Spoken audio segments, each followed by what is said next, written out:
नमस्कार शेतकरी बांधवांनो, आज आपण बघणार आहोत महाराष्ट्र राज्यातील मुख्य बाजार समितीमधील कापसाचे बाजारभाव। शेतकऱ्यांसाठी सर्वात आनंदाची बातमी म्हणजे कापसाचे बाजारभाव हे 8,050च्या पार गेलेले आहेत। यामध्ये मारेगाव असेल किंवा वणी असेल, इतर बाजार समितीतील बाजारभाव आज आपण या ठिकाणी बघणार आहोत।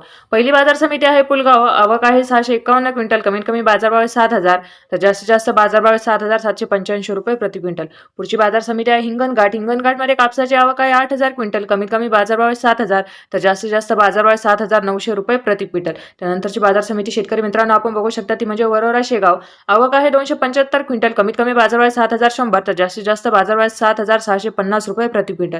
त्यानंतरची बाजार समिती शेतकरी मित्रांनो आपण बघू शकता ती म्हणजे मारेगाव, मारेगावमध्ये कापसाची आवक आहे 1,104 क्विंटल, कमीत कमी बाजारभाव 6,900, तर जास्तीत जास्त बाजारभाव 7,600 रुपये प्रति क्विंटल। पुढची बाजार समिती आहे सिंधी सेलू, सिंधी सेलूमध्ये कापसाची आवक आहे 1,400 क्विंटल, कमीत कमी बाजारभाव 7,150, तर जास्तीत जास्त बाजारभाव 7,900 रुपये प्रति क्विंटल। पुढची बाजार समिती आपण बघू शकता ती म्हणजे अकोला, अकोल्यामध्ये कापसाची आवक आहे 1,479 क्विंटल, कमीत कमी बाजारभाव 8,010, तर जास्तीत जास्त बाजारभाव 8,010 रुपये प्रति क्विंटल।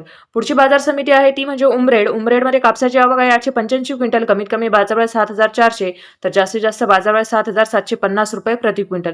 पुढची बाजार समिती शेतकरी मित्रांनो आहे ती म्हणजे राळेगाव, राळेगावमध्ये कापसाची आवक आहे 250 क्विंटल, कमीत कमी बाजारभाव 7,100, तर जास्तीत जास्त बाजारभाव 7,545 रुपये प्रति क्विंटल। त्यानंतरची बाजार समिती आहे ती म्हणजे समुद्रपूर, समुद्रपूरमध्ये कापसाची आवक आहे 1,286 क्विंटल, कमीत कमी बाजारभाव 6,800, तर जास्तीत जास्त बाजारभाव 7,700 रुपये प्रति क्विंटल। धन्यवाद। व्हिडिओला लाईक करा आणि चॅनलला सबस्क्राईब